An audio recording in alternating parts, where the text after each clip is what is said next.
Hello and welcome to SPMIS Academy. Today we'll analyze important newspaper articles of 18th October 2025.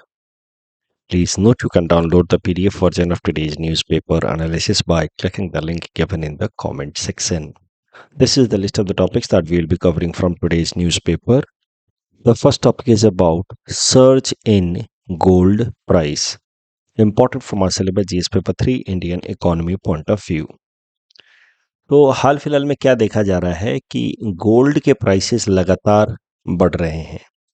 अभी gold ने हाल फिलहाल में पर 10 gram gold की भाव 1 लाख से भी ऊपर हो गई थी गोल्ड की, और अब तो रिसेंटली देखा जाए तो पर 10 gram gold is selling at somewhere close to 1.3 lakh rupees.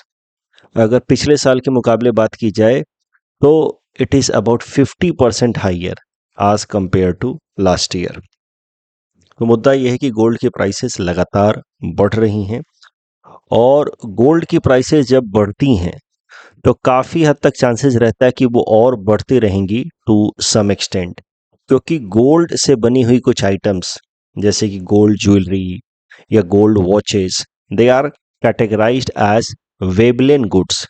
Veblen goods वो होते हैं जिनकी प्राइस जब इंक्रीज होती है तो उनकी डिमांड और भी ज़्यादा बढ़ती है, क्योंकि they are considered as product of status symbol. Veblen goods को थोड़ा और अच्छे से समझते हैं। देखिए, नॉर्मली क्या होता है कि when prices of a commodity go up, price of a commodity goes up, it's demand comes down. तो प्राइस और डिमांड में इनवर्स रिलेशन होता है। ये जनरल गुड्स के लिए हमने विटनेस किया है। कोई भी चीज़ महंगी होगी तो उसका डिमांड कम होता है, बट कुछ आइटम्स ऐसे होते हैं जो जितनी महंगी होते जाते हैं उनका डिमांड उतना ही बढ़ता है। वैसे आइटम्स को कहा जाता है वेवलेन गुड। इनका डिमांड इसलिए बढ़ता है because they are associated with status symbol. तो गोल्ड से बने हुए भी कुछ आइटम जैसे कि गोल्ड ज्वेलरी या designer gold watches, they are categorised as Veblen goods. तो इसी कारण से होता क्या है कि जब गोल्ड के दाम बढ़ते हैं तो इस तरीके की gold jewellery and designer gold watches के भी दाम बढ़ते हैं, और फिर उनके डिमांड और बढ़ते हैं, and that is why these items are categorised as Veblen goods. और यही कारण है कि जब गोल्ड का दाम बढ़ता है तो कुछ टाइम तक गोल्ड का दाम बढ़ता ही रहता है, because many items made from gold are categorised as Veblen goods. Veblen goods का और भी एग्जाम्पल हो सकता है बड़ी कंपनियों के जो बैग होते हैं, हैंड बैग्स, ब्रांडेड कंपनियों के। IPhone can be an example of Veblen goods. Ferrari car, जितना महंगा होगा आईफोन, लोग उतना ज़्यादा उसको खरीदना चाहते हैं, because for many it is matter of status symbol. तो नॉर्मल गुड्स के लिए प्राइस और क्वांटिटी ऑफ डिमांड में इनवर्स रिलेशन होता है। When price goes up, quantity of demand comes down, but for wavelength goods, with increase in price, the quantity of demand increases. So gold के आने वाले time में और दाम बढ़ सकते हैं। ऑफ कोर्स किसी भी आइटम का दाम या किसी भी कमोडिटी का दाम एक पर्टिकुलर लिमिट में जाने के बाद तो क्रैश करता ही है, तो गोल्ड कभी ना कभी वापस से नीचे आएगा ही, लेकिन चांसेस हैं कि अभी और बढ़ेगा। Reason being many commodities made from gold are categorised as Veblen goods. Coming back to this discussion कि gold prices are going up, अब समझते हैं कि why gold prices are going up. इसके पीछे बड़ा कारण है ग्लोबल इकोनॉमिक अनसर्टेनिटी। दुनिया के मेजर देशों के बीच में कन्फ्लिक्ट चल रहे हैं, नॉट डायरेक्ट कन्फ्लिक्ट्स, तो इकोनॉमिक कन्फ्लिक्ट्स तो चल ही रहे हैं।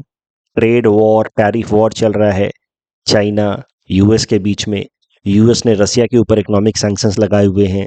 में कन्फ्लिक्ट्स, काइनेटिक कन्फ्लिक्ट्स भी चल रहे हैं। रसिया यूक्रेन वॉर काफ़ी टाइम तक वेस्ट एशिया में कन्फ्लिक्ट चल रहा था, अब जाकर के उसको थोड़ा हॉल्ट किया गया है। Where Israel was continuously bombing Gaza region, अब उसमें थोड़ा सा रोक लगाया है हाल फिलहाल में आफ्टर गाजा पीस प्लान। तो मुद्दा यह है कि global economic scenario is gloomy. इस कारण से market world wide is volatile. दुनिया भर के अलग अलग जो स्टॉक मार्केट्स हैं, इक्विटीज एंड बॉन्ड मार्केट, वहाँ पे लोगों का कॉन्फिडेंस बड़ा कम है कि पता नहीं आने वाले टाइम में इकोनॉमीज और ज़्यादा नीचे जाएंगी। जैसे इंडिया के अंदर भी अगर आप देखें तो इंडियन स्टॉक मार्केट में अभी इन्वेस्टर्स का कॉन्फिडेंस काफ़ी लो है। ये एक रिपोर्ट पढ़ी है, ये न्यूज़पेपर से मैंने कटिंग ली है। ये पिछले एक साल में सेंसेक्स का रिटर्न 0% है, यानी कि स्टॉक मार्केट में मोटा मोटा बॉम्बे स्टॉक एक्सचेंज में अगर आप पैसा लगाते पिछले एक साल का रिटर्न जीरो है। क्यों जीरो है? क्योंकि पिछले एक साल से बहुत ज़्यादा वोलेटिलिटी है, ग्लोबल इकोनॉमिक सिनेरियो ग्लूमी है। इस कारण से इन्वेस्टर्स का कॉन्फिडेंस काफ़ी सेक कर रहा है। इस कारण से people are not willing to invest in equities या स्टॉक्स।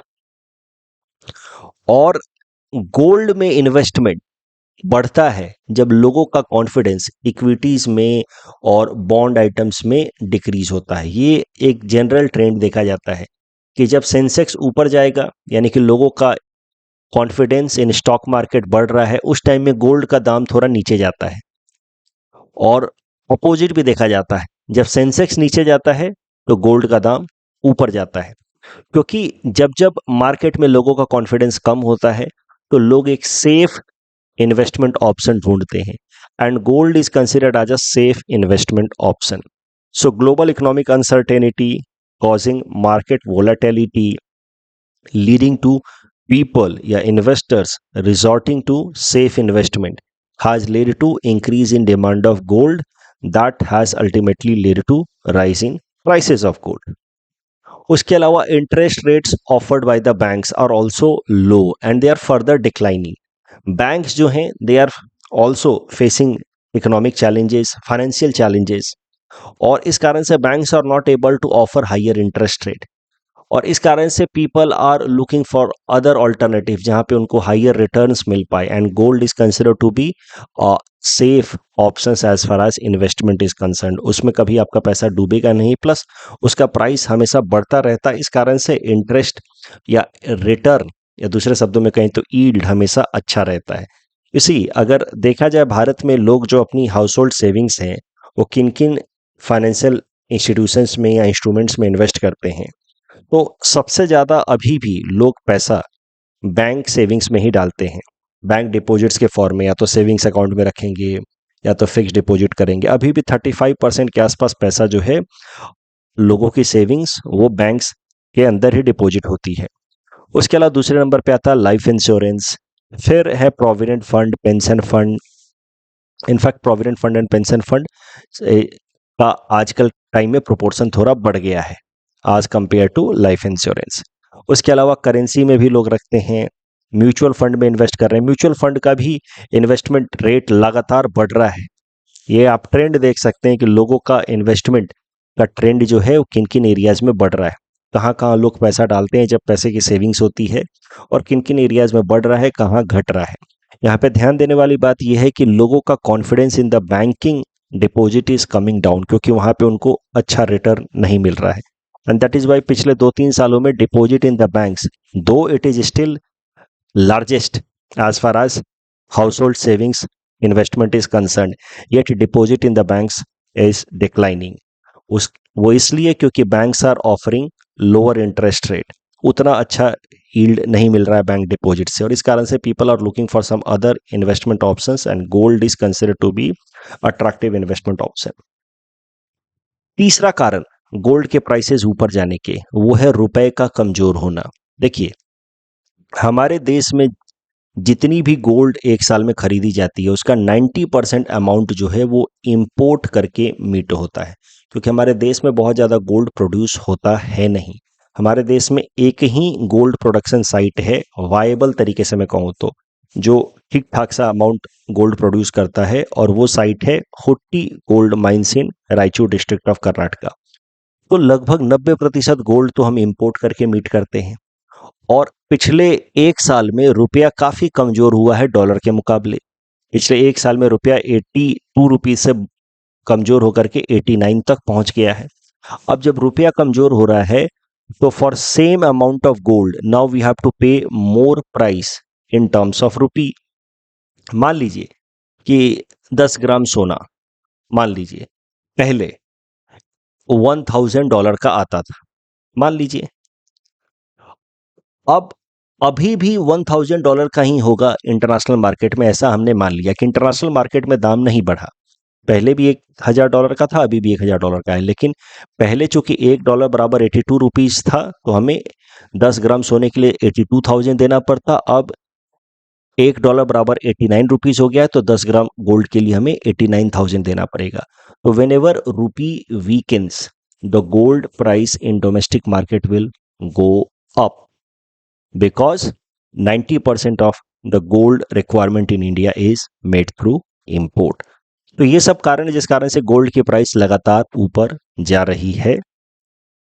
इससे नुकसान क्या होगा? Impact of rising gold prices.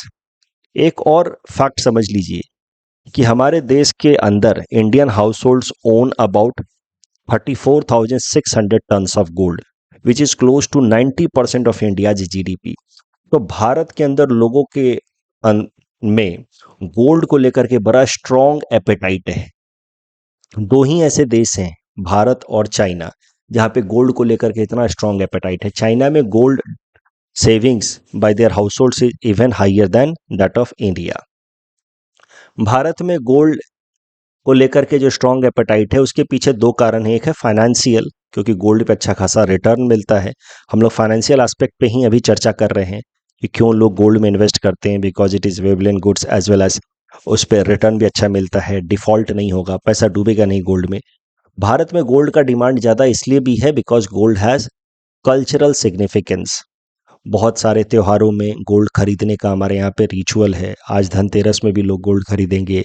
अलग अलग सेरेमनीज में, मैरिज सेरेमनीज वगैरह में गोल्ड आइटम्स गिफ्ट लिए दिए जाते हैं। तो इस कारण से इंडिया में गोल्ड का हमेशा से स्ट्रॉन्ग डिमांड है। प्रॉब्लम क्या है कि 90% of the gold is made through import. इस कारण से क्या होता है कि हमारा करंट अकाउंट डेफिसिट हमेशा बढ़ा हुआ रहता है। हम लोग इतना सारा गोल्ड जब इंपोर्ट करेंगे तो करंट अकाउंट डेफिसिट इंक्रीजेस। उसके अलावा एक बड़ा समस्या है गोल्ड का इतना सारा स्ट्रॉन्ग एपेटाइट होने का, उसका इकोनॉमी पे नुकसान पहुंचता है। क्योंकि गोल्ड होल्डिंग करने से हाउस होल्ड्स को तो पॉजिटिव रिटर्न मिल जाता है, they get good return because of increase in price of the gold, but overall for economy it is non productive. इस बात को समझते हैं। मान लीजिए कि एक इंसान है, उसके पास 10 लाख रुपए की इनकम आई कहीं से, अब वो पैसा से गोल्ड खरीद लेता है, तो गोल्ड का दाम बढ़ेगा तो उससे इस इंसान के लिए यील्ड या अर्निंग बढ़ेगी। तो इस इंसान के लिए या इसके परिवार के लिए तो गोल्ड में इन्वेस्टमेंट इज प्रोडक्टिव।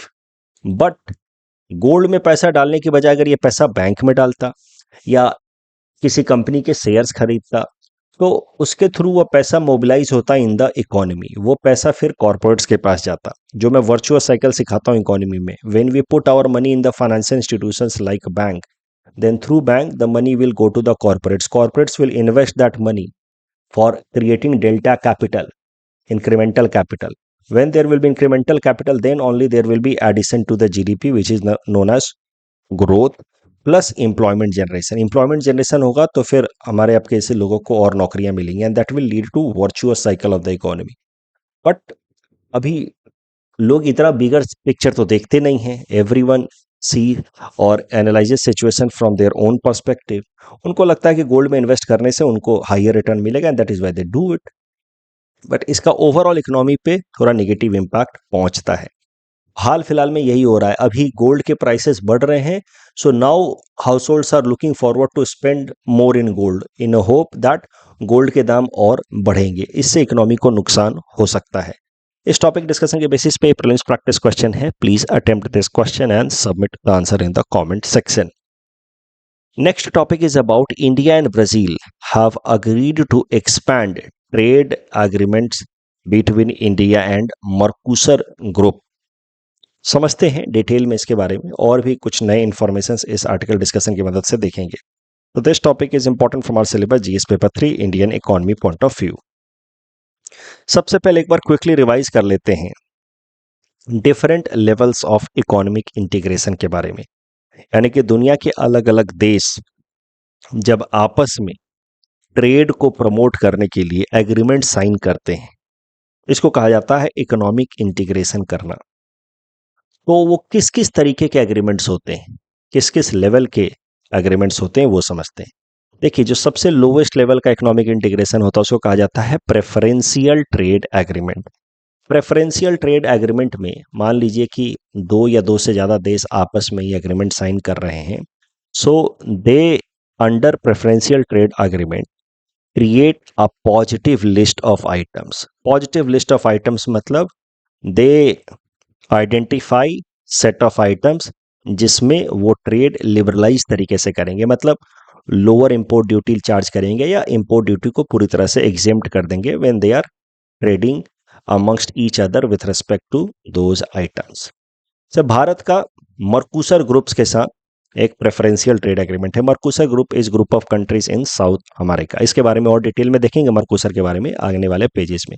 तो this is preferential trade agreement, जहां पे कुछ आइटम्स पे देश आपस में लिबरलाइज तरीके से ट्रेड करते हैं। प्रेफरेंशियल ट्रेड एग्रीमेंट से बिगर वर्जन होता है इकोनॉमिक इंटीग्रेशन का फ्री ट्रेड एग्रीमेंट। वहां पे countries identify negative list of items. Negative list of items का मतलब ये होता है कि कुछ आइटम्स को छोड़ करके जिनको नेगेटिव लिस्ट में आइडेंटिफाई किया गया है, तमाम सारे आइटम्स पे डी फैक्टो तरीके से लिबरलाइज तरीके से ट्रेड किया जाएगा। फॉर एग्जांपल, दो देशों के बीच में ए एंड बी के बीच में 100 आइटम्स पे ट्रेड होता है। उसमें से अगर पॉजिटिव लिस्ट तैयार की गई कि आइटम नंबर 2, 5, 8 को पॉजिटिव लिस्ट में डाला गया, मतलब सिर्फ इन 3 आइटम्स पे लिबरलाइज तरीके से ट्रेड करेंगे। That is done in preferential trade agreement. अगर नेगेटिव लिस्ट तैयार की गई कि आइटम नंबर 2, 5, 8 को छोड़ करके बाकी सारे आइटम्स पे लिबरलाइज ट्रेड करेंगे, तो उसको कहा जाता है free trade agreement. So naturally free trade agreement is bigger version of economic integration as compare to PTA, preferential trade agreement. फिर उससे ज़्यादा हाइयर लेवल का इकोनॉमिक इंटीग्रेशन होता है एफटीए। फ्री ट्रेड एग्रीमेंट से ज़्यादा हाइयर लेवल का economic integration होता है कस्टम्स यूनियन, जिसमें मान लीजिए कि 3 देश हैं ए, बी, सी। इन्होंने आपस में फ्री ट्रेड एग्रीमेंट तो साइन कर ही लिया है, साथ ही साथ इन्होंने एक दूसरे के साथ ये भी कमिटमेंट किया है कि वो किसी चौथे देश डी के साथ अगर ट्रेड करेंगे with respect to any item, उस आइटम के लिए they will be using common tariffs, same tariff. इसका क्या मतलब है? मान लीजिए कि ए बी सी ने आपस में कस्टम्स यूनियन बनाया है, मतलब इसका इन तीनों के बीच में फ्री ट्रेड एग्रीमेंट तो है ही, साथ ही साथ इन्होंने कॉमन एक्सटर्नल टैरिफ रखने का फैसला किया। इसका मतलब कंट्री डी से मान लीजिए कि सीमेंट इंपोर्ट करना है, तो सीमेंट इंपोर्ट पे अगर कंट्री बी 10% इंपोर्ट ड्यूटी लगाएगा तो कंट्री सी भी 10% ही लगाएगा, कंट्री ए भी 10% ही लगाएगा। इसी को कहा जाता है कॉमन एक्सटर्नल टैरिफ। अगर मान लीजिए कि इन तीनों में से किसी को स्टील एक्सपोर्ट करना है, तो एक्सपोर्ट पे अगर कंट्री बी ने 20% एक्सपोर्ट ड्यूटी लगाया तो सी भी 20% ही लगाएगा, ए भी 20% ही लगाएगा। तो that is known as common external tariff. So when countries finalise customs union agreement amongst themselves, they agree for free trade agreement plus common external tariffs। उससे भी हायर लेवल का इंटीग्रेशन होता है when countries have agreed for customs union, they can go for further higher level of integration, जिसको कहा जाता है common market, जिसमें वो आपस में कस्टम्स यूनियन तो अग्री करते ही हैं, that means free trade agreement होगा, कॉमन एक्सटर्नल टैरिफ होगा, plus they also agree for free movement of goods, services, capital and labour. Free movement of goods, services, capital and labour का क्या मतलब है? देखिए, जैसे भारत से अगर किसी इंसान को काम करने जाना है, लेबर फोर्स है या प्रोफेशनल है, उसको काम करने जाना है श्रीलंका में, तो उसको श्रीलंकन सरकार से अलग अलग तरीके के वर्क परमिट्स लेने होंगे, तभी जाकर के वो श्रीलंका में काम कर सकता है। बांग्लादेश का अगर कोई इन्वेस्टर भारत में इन्वेस्ट करना चाहता है, यानी कि कैपिटल का मूवमेंट होना है बांग्लादेश से भारत में, तो उसको भारत सरकार से पहले परमिशन लेना होगा। तो there is generally restriction in movement of capital, labor, goods and services from one country to another। goods and services के लिए restriction क्या होता है? import and export duty। उसके अलावा सर्विसेज के मूवमेंट के लिए restriction होता है परमिट। तो इस तरीके के अलग अलग लिमिटेशंस होते हैं इन जनरल। बट अगर 3 या 4 देश आपस में कॉमन मार्केट अग्री करते हैं, मतलब they have agreed for free movement of goods, goods का फ्री तरीके से ट्रेड होगा, उसमें कोई इंपोर्ट एक्सपोर्ट ड्यूटी नहीं होगी। सर्विसेज के लिए भी सेम आराम से ट्रेड होगा। सर्विसेज का सबसे सिंपल एग्जांपल ऑफ ट्रेड क्या है? टूरिस्ट का मूवमेंट। तो टूरिस्ट मूवमेंट के लिए कोई वीजा फीस वगैरह ऐसे नहीं ले जाएगी। कैपिटल कैपिटल मतलब एक जगह के इन्वेस्टर दूसरे जगह आराम से पैसा इन्वेस्ट कर पाए। लेबर मतलब एक जगह का वर्कफोर्स दूसरे जगह जाकर के आराम से काम कर पाए। तो इस तरीके के इकोनॉमिक इंटीग्रेशन को कहा जाता है कि देशों ने आपस में साइन किया है common market agreement. Common market is higher version of economic integration as compare to customs union. Common market से भी हायर लेवल का इकोनॉमिक इंटीग्रेशन होता है इकोनॉमिक यूनियन, जहां पे देश कॉमन मार्केट तो अग्री करते ही हैं, plus they also adopt same currency, shared currency. इसका एग्जांपल है यूरोजोन। यूरोजोन के अंदर टोटल अभी के टाइम में 20 देश हैं यूरोप के, जिन्होंने मिल करके आपस में कॉमन मार्केट भी एग्री किया है, plus they have adopted a common currency euro. Europe के अंदर 27 यूरोपियन देशों ने मिल करके एक ग्रुप बनाई है जिसका नाम है यूरोपियन यूनियन, जो एक तरीके का पॉलिटिकल इंटीग्रेशन है, जिसमें उनका एक कॉमन यूरोपियन पार्लियामेंट है, जहां पे वो मिल करके कुछ मुद्दों पे कॉमन तरीके से लॉ बनाते हैं। तो यूरोपियन यूनियन तो एक पॉलिटिकल यूनियन है, बट उन 27 देशों में से 20 देशों ने मिल करके आपस में इकोनॉमिक यूनियन इंटीग्रेशन भी साइन किया है, यानी कि उन्होंने आपस में मिल करके कॉमन मार्केट भी बनाया है, प्लस शेयर्ड करेंसी भी, दैट इज यूरोस भी अडॉप्ट की है। उन देशों को जिन्होंने आपस में इकोनॉमिक यूनियन बनाया उनको कहा जाता है यूरोजोन। तो यूरोपियन यूनियन 27 देश हैं यूरोप के, एक तरीके का पॉलिटिकल यूनियन है, उनमें से 20 देशों ने कॉमन करेंसी अडॉप्ट की है जिनको कहा जाता है यूरोजोन कंट्रीज। आज के टाइम में यूरोजोन में 20 देश हैं, 27 में से 7 देश 27 यूरोपियन यूनियन के कंट्रीज हैं, उनमें से 7 जो यूरोजोन का हिस्सा नहीं है वो है स्वीडन, डेनमार्क, पोलैंड, चेक Republic, Hungary, Romania, Bulgaria. Last country to join eurozone was Croatia in 2023। आपको एक बात और याद रखनी है प्रीलिम्स पर्सपेक्टिव से कि Bulgaria has agreed to join eurozone and it will be part of eurozone from 1 January 2026। तो जब आप प्रीलिम्स एग्जाम दे रहे होंगे नेक्स्ट ईयर, तब तक Bulgaria will also be member of eurozone. So by that time, the number of Eurozone countries will be 21 out of 27 European Union countries. Bulgaria is going to be the next country to join Eurozone and adopt currency of Euro. अब ये बात हो गई about different types of economic integration. अब एक group है south America का जिसका नाम है Mercosur group. Mercosur group is South American economic organisation, regional economic organisation. वो वहां का एक कॉमन मार्केट है जिसको इन देशों ने मिलकर के बनाया। कॉमन मार्केट मतलब ये वाला इकोनॉमिक इंटीग्रेशन है Mercosur group. It was created in 1991। 1991 में इन देशों ने आपस में फ्री ट्रेड एग्रीमेंट साइन किया। 1995 में इसको अपग्रेड किया गया इनटू कॉमन मार्केट। इसके ओरिजिनल मेंबर्स थे अर्जेंटीना, ब्राजील, पैराग्वे, उरुग्वे। बाद में Venezuela and Bolivia joined it as member. Venezuela has been suspended since 1st December 2016. तो currently Venezuela is suspended. अब ये जो मर्कूसर ग्रुप है उसके बिहाफ पे ब्राजील ने भारत के साथ एक एग्रीमेंट साइन किया है। किस तरीके का एग्रीमेंट है? तो earlier India had a preferential trade agreement with Mercosur group. India had this basic trade agreement with Mercosur group, but now India has agreed to expand its trade with Mercosur group and perhaps trade will be taken from ETA to FTA in order to boost overall trade between the two sides. तो मर्कूसर अपने आप में एक common market है और मर्कूसर का भारत के साथ ETA था, उसको अब हाल फिलहाल में एक्सपैंड किया जाएगा to the level of FTA। That is the news. इस टॉपिक के बेसिस पे प्रीलिम्स प्रैक्टिस क्वेश्चन है। Please attempt this question and submit the answer in the comment section. ऐसा मेंस में आपसे सिंपल सवाल पूछा जा सकता है। Different levels of economic integration, mention their benefits as far as trade is concerned between the countries. State Mining Readiness Index Indian economy perspective से भी इंपॉर्टेंट हो सकता है। जीएस पेपर 5 असम इशूज से भी रिलेट करके इसको देखा जा सकता है। मिनिस्ट्री ऑफ माइंस रिलीज करती है स्टेट माइनिंग रेडीनेस इंडेक्स। इसमें भारत के अलग अलग स्टेट्स का कंट्रीब्यूशन देखा जाता है इन कंट्रीज माइनिंग सेक्टर और उसके बेसिस पे उनको कैटेगराइज किया जाता है, रैंक दी जाती है। इसमें स्टेट माइनिंग रेडीनेस इंडेक्स में भारत के स्टेट्स को 3 कैटेगरी में डिवाइड किया गया on the basis of mineral endowment, कि किस स्टेट में कितने मिनरल्स हैं उसके बेसिस पर उनको 3 कैटेगरी में डिवाइड किया गया है। ज़्यादा मिनरल्स वाले को कैटेगरी ए में रखा गया है, उसके बाद category B and then category C.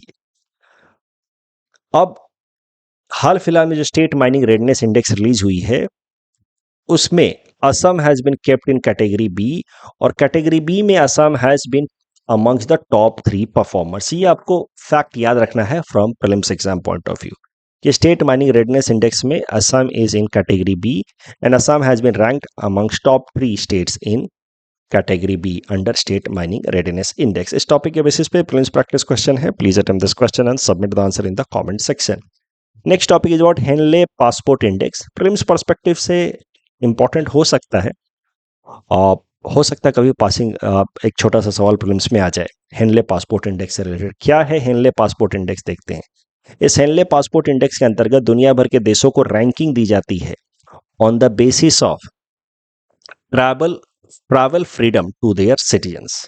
Travel freedom to the citizens का मतलब है कि उस देश के पासपोर्ट होल्ड करने वाले जो लोग हैं उनको दुनिया के कितने देशों में वीजा फ्री एक्सेस मिलता है. उसके बेसिस पे दुनिया के अलग अलग देशों को रैंकिंग दी जाती है अंडर हेनले पासपोर्ट इंडेक्स.